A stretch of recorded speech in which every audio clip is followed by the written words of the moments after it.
Përshëndetje të nderuar zonja dhe zotri, ndjekës të kanalit tim Rëfi me Jete, ja ku po ritakojemi sërish me mua Tirona Lilin, për të komentuar edhe njëherë ngjarjen që në fakt na ka tronditur të gjithëve,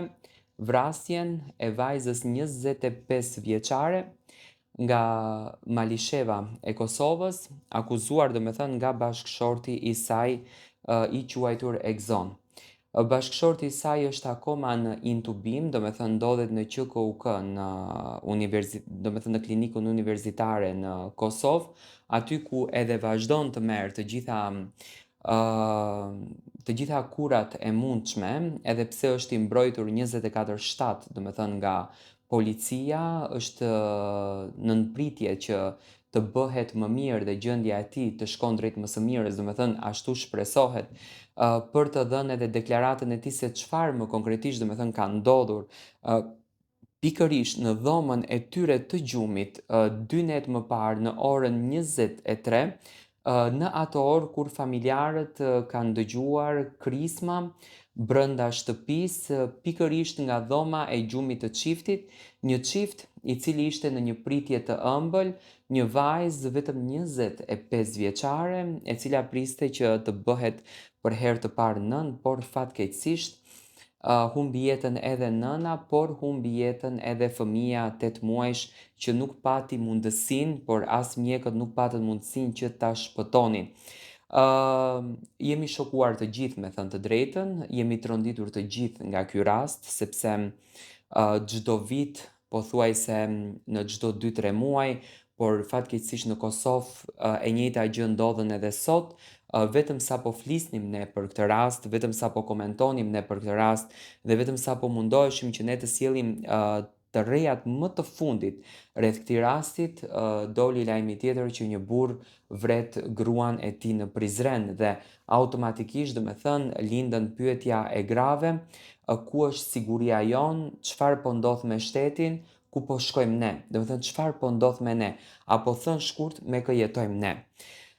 Nëna e vajzës në fjalë ka lënë një letër që në fakt u bë publike, ku në atë letër kishte dhimbje, ku në atë letër kishte tmerr, domethënë problemet e çiftit kanë qenë të mëhershme dhe unë e kam thënë gjithmonë që një vrasje nuk vjen nga hiçi, është një cikël problemesh që e çon deri tek vrasja. Edhe pse fatkeqësisht tani kur gjëma më e madhe ndodhi, edhe kur humbëm 2 jetë, familjarët e djalit në fjalë, domethënë ngrihen për të thënë që ai djalë ka patur probleme mendore, por këto probleme është dashur që domethënë që ti zgjidhin pak më herët. Çfarë kemi mësuar deri më tani për këtë rast? Domethënë jemi akoma në fazën e dyshimeve. Policia akoma nuk ka verifikuar asnjë gjë pasi që i dyshuari, autori i vrasjes së bashkëshortes së tij, në këtë rast domethënë që është djali në fjalë që e përmendëm, është akoma në intubim dhe është në gjendje të rëndë shëndetësore. Unë nuk në asnjë mënyrë domethënë nuk mund të lutem që të ndron jetë, por uroj me zemër që të paktën të shpëton edhe ta tregon të vërtetën se si është dhe të ndalojnë një herë e përgjithmonë këta gjëra. Por lindën pyetja. Edhe shtrohet pyetja tek këto djemë të cilët jetojnë nëpër zona rurale, jetojnë nëpër fshatra. Jetën e kanë shumë të ngarkuar, detyrohen që të ikin drejt Gjermanisë, drejt Zvicrës, drejt Italisë, që të sigurojnë një të ardhme më të mirë, që të sigurojnë familjen e tyre. Është shumë e mirë kuptueshme kjo, domethënë jetojmë në kohë krize, jetojmë në kohë të vështirë dhe njerëzit duan të luftojnë dhe të punojnë për veten e tyre që të sigurojnë një të ardhme më të mirë. Po nga vetë fakti, pse duhet, sepse domethënë që ka patur dozë xhelozie, është e padiskutueshme në këtë mes, sepse e gjitha situata domethënë ndodhen nga xhelozia, sepse në familje të ktill, nga të gjitha informacionet jo zyrtare domethënë që janë, pas ka patur dhe një rast të ngjajshëm me vëllaun e zotrisë në fjalë, por domethënë janë lajme të pa verifikuara, nuk mundemi akoma që t'i bëjmë publike, po thjesht fakti domethënë tani po shtrohet pyetja dhe po diskutojmë çështjen se sa të mbrojtura janë femrat dhe pse duhet të vritet një grua edhe qoftë në aspekt xhelozie. Tani, a ka qenë situata do me thënë një skenar, me patjetër që ka qenë një skenar, nëse ne do të bëjmë një kronologji të ngjarjes, edhe do ta shohim se si ka rrjedhur ngjarja, do me thënë pistoleta e babait, jam shumë i bindur që nuk ka qenë në dhomën e gjumit të nuses. Do me thënë në dhomën e gjumit të nuses nuk ka përse kërkon pistoleta e babait, por djali në fjalë ka patur mlef, ka patur inat, ka patur ndonjë zënk